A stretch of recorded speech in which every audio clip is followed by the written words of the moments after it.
Welcome to The Explainer. Today, we're digging into a massive $5 billion business failure. So how does a retail giant lose that much money? Turns out it all came down to one decision. All right, let's set the scene. It's 2011.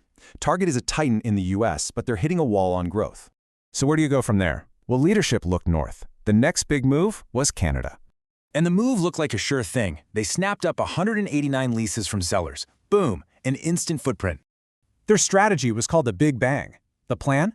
Open 124 stores in just one single year. But why the big rush? Well, the clock was ticking. They had to make money fast to cover huge rent costs.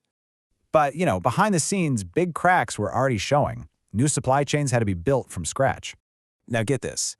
A system that normally takes 5 years to build, they tried to do it in just 2. So what happens when you rush? Data for 75,000 items was a total mess. Wrong sizes, wrong currencies. And that led to this. Inventory data in Canada, only 30% accurate compared to 99% in the US. Ouch.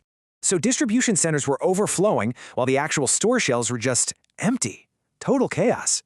This put leadership at a massive crossroads. 2 options on the table, and honestly, both of them were terrible. So what do? Delay and burn millions on rent, or launch and try to fix it on the fly?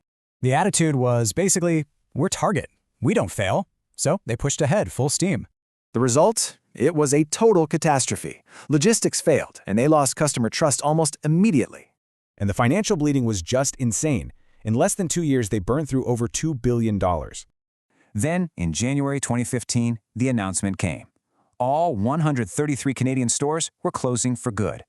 The final price tag for this whole adventure? A staggering $5.4 billion write-down. Okay, let's go back. We're putting you in that boardroom right before the launch.